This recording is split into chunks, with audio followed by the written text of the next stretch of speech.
segundo São João, capítulo 1, versículo 14.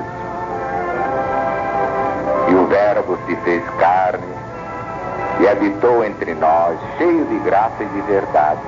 E vimos a sua glória, glória como do unigênito do Pai, que é Jesus. Já vimos, meus amigos, meus irmãos, naquela epístola de São João, a primeira epístola, capítulo 2, o alertamento contra os anticristos e o anticristo. E também vimos na primeira epístola de São João, capítulo 4, o alertamento contra o espírito do anticristo. Está aí diante dos nossos olhos, pelo Brasil e por toda a humanidade. O evangelista profeta fala do anticristo, no idioma grego anticristos, e de muitos anticristos, definindo todos os inimigos do Cristo, incluindo aí os falsos cristos, em grego pseudo-cristoi. Portanto, o anticristo aí aparece distinto de muitos anticristos e do espírito do anticristo, que é a marca de todos eles. Vocês não identificam facilmente neste mundo o espírito do anticristo? Qualquer indivíduo que vive para o mal já está com a marca do anticristo. Então, está padecendo desta doença, o espírito do anticristo. Mas aqui na Escritura, caracterizadamente, o sinal inconfundível é a rejeição do Messias prometido desde Moisés no Deuteronômio. Aqueles que dizem que Jesus não é o Cristo, como adverte o evangelista profeta, negando, portanto, a encarnação do verbo logos em grego. Sem dúvida, os muitos anticristos, através dos séculos, não fazem outra coisa senão abrir caminho para o anticristo, que está em Daniel e no Apocalipse de Jesus segundo São João. Façam sempre esta diferença: os anticristos, mas o anticristo. E este é que vai ter o domínio mundial, embora muito transitório, graças a Deus, mas vai fazer um estrago que eu vou lhe contar.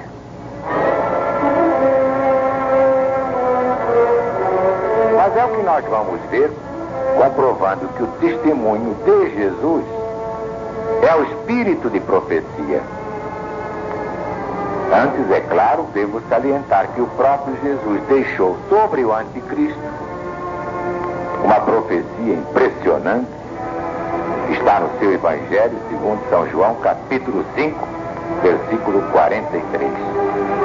Eu vim a este mundo em nome de meu Pai, e vós não me recebeis, mas um outro virá em seu próprio nome, e vós o recebereis.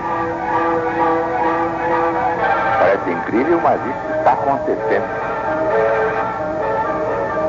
A pregação do Cristo irrita os que querem viver no mal, mas a pregação do anticristo eles recebem com imenso prazer. É o que eles querem. E muitos racionalistas perguntam: por que Jesus permite que os anticristos trabalhem à vontade, preparando a hecatombe mundial do anticristo? Pela mesma razão que permitiu a Judas Iscariotes fazer o que tinha de fazer. Tudo é consequência do karma terrível da humanidade. Tão terrível a ponto de merecer a presença de Satanás até ao fim do ciclo. E é Satanás quem comanda os anticristos, aproximando o anticristo para a sua devastação final. Mas não é Satanás como vocês imaginam, essa figura sinistra, cada um desenha como quer. Satanás é a soma de todas as crueldades humanas.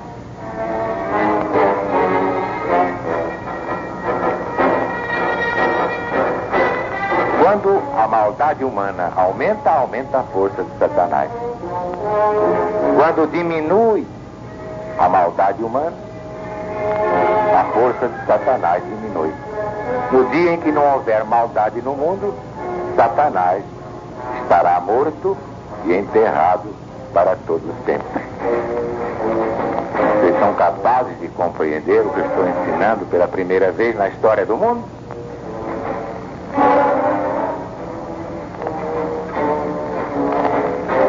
Mas é por tudo isso que as maldades humanas foram enquadradas nos 3 ais do Apocalipse.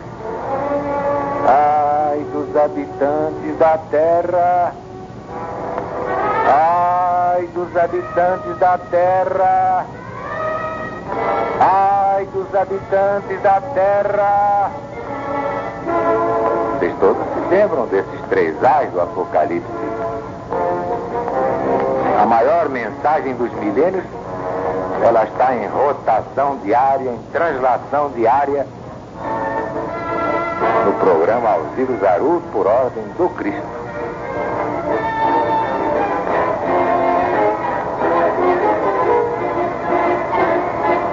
É por isso que as maldades humanas foram enquadradas nos 3 ais da revelação de Deus a Jesus, que a transmitiu a João.